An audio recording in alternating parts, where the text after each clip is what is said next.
The new Federal Trade Commission numbers are showing that last year fraudsters stole more than $8 billion from consumers. Investigators believe many of the people behind those crimes are overseas. Yeah, so our Patrick Nelson is here live in studio this morning with a deep dive into the problems we face with these international criminals, Patrick.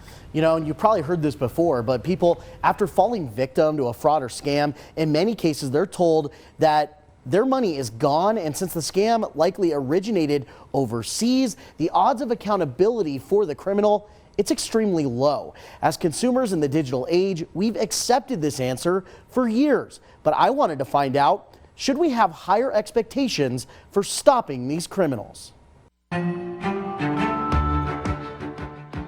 Robocalls, social media messages, phishing emails, and random text messages are all ways the Federal Trade Commission says international fraudsters are connecting with their victims to steal information and money. I talked to Colorado's Attorney General about what's going on. What do you make of the international crime here, and what can we do as the United States? So many of them are abroad because of how cheap it is to use information technology, phone calls, social media, emails. They can do what you hear about is phishing.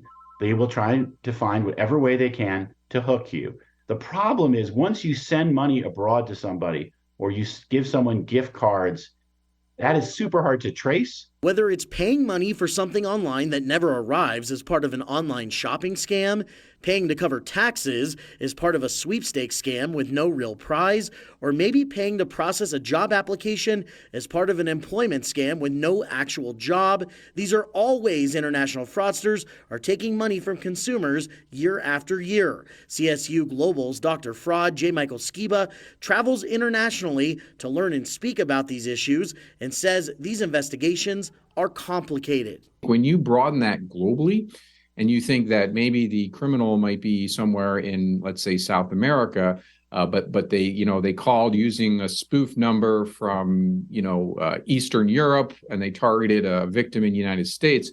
Law enforcement, that's a really tough investigation to start with. Just simply getting boots on the ground.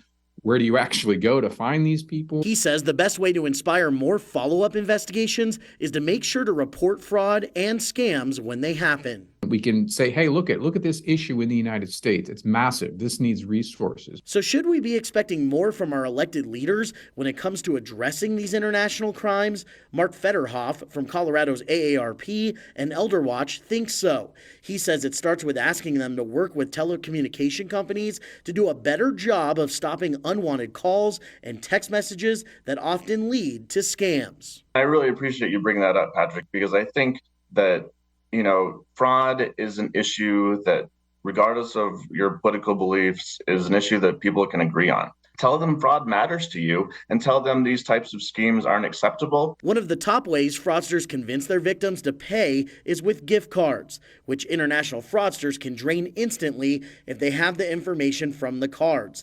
David McClellan helps consumers investigate scams through his company Social Catfish and says one way to cut off these fraudsters is to expect more from gift card companies. It's like there's no recourse.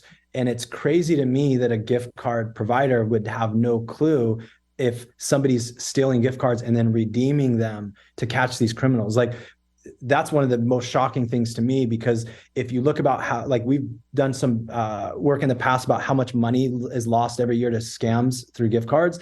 And then if you take the top 5 gift card companies, it's probably a decent size of their revenue.